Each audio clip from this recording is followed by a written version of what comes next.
Assalamualaikum warahmatullahi wabarakatuh. Perkenalkan, nama saya Mutiara Salsabila dengan NIM 1911E1025 dari kelas D3A Analis Kesehatan. Baiklah, di sini saya akan menjelaskan bagaimana cara menentukan korelasi dan regresi dengan menggunakan Excel. Nah, korelasi dan regresi adalah berfungsi untuk menganalisis hubungan antara dua variabel, apakah ada hubungan yang signifikan atau tidaknya. Nah, di sini saya mempunyai data. Di sini saya mempunyai data. Data di sini yaitu tentang konsentrasi dari larutan standar dan juga ada absorbannya. Nah, dari konsentrasi yang sudah dihitung ini, di sini konsentrasinya dihitung dengan suatu instrumen yang biasa disebut dengan spektrofotometer. Nah, kemudian kita juga bisa membuat diagram sehingga bisa muncul korelasi dan regresinya. Nah, di sini pertama-tama kita akan hapus dulu diagramnya. Kita hapus. Nah, di sini kita akan pelajari terlebih dahulu output dari korelasi dan regresi yang bertujuan untuk menjawab sebuah kesimpulan dari analisis yang dilakukan. Nah, di sini ada hipotesisnya, yaitu R hitung lebih besar dari R tabel, maka terdapat hubungan yang signifikan. Sedangkan R hitung lebih kecil dari R tabel, maka terdapat hubungan yang tidak signifikan. Nah, setelah hasil perhitungan, kita bisa lihat apakah dari data ini ada hubungan yang signifikan atau tidaknya. Nah, di sini kita akan bikin grafiknya terlebih dahulu dengan cara blok datanya. Selanjutnya kita ke insert, lalu kita pilih diagram.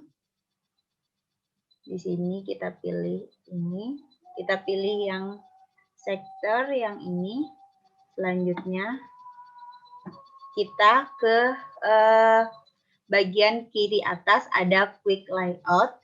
Quick layout di sini berfungsi untuk mengetahui informasi korelasi dan regresinya. Kemudian di sini kita pilih layout ke-9 yang ini. Lalu di sini akan diketahui ya R-nya. Selanjutnya untuk RI hitung di sini yaitu koefisien relasi bukan korelasinya ya. Nah, kita bisa mencari R hitungnya yaitu dengan cara sama dengan SQRT. Kita masukkan R-nya 0,9967.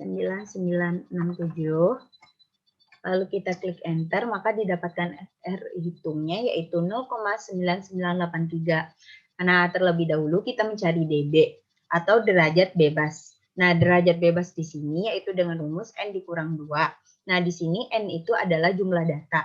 Jumlah data kita di sini ada 5, berarti 5 dikurangi dengan 2 yaitu 3. Nah, sedangkan untuk R tabel dilihat dari tingkat kepercayaan 95%, maka didapatkan R tabelnya yaitu 0,878.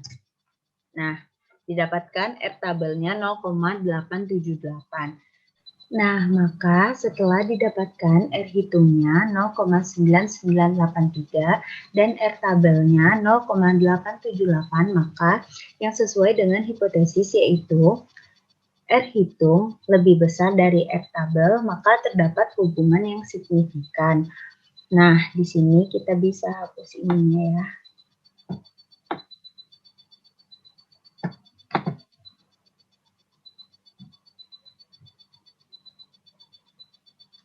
Oke, selanjutnya berarti di sini konsentrasi dan absorbannya berbanding lurus.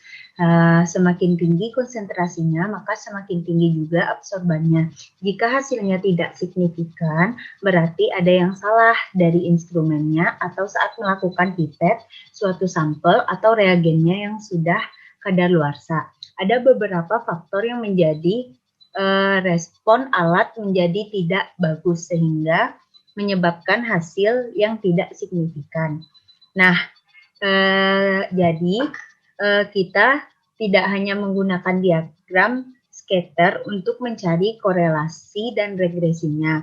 Apabila ingin dengan cara manual tanpa menggunakan cara diagram, kita juga bisa mencarinya yaitu dengan menggunakan rumus, yaitu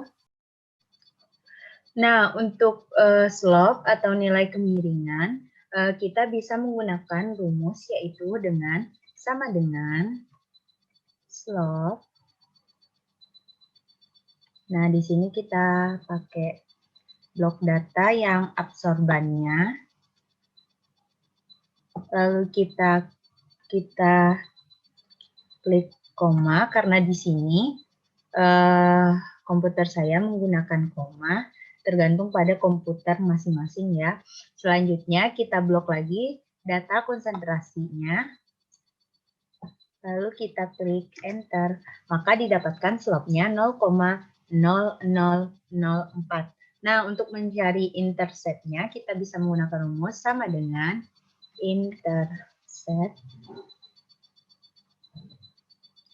Blok data kembali, lalu koma, blok data lagi, lalu kita enter, maka intercept-nya dapat 0,0002.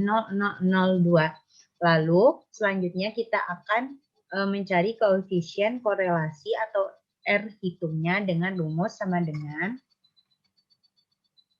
korel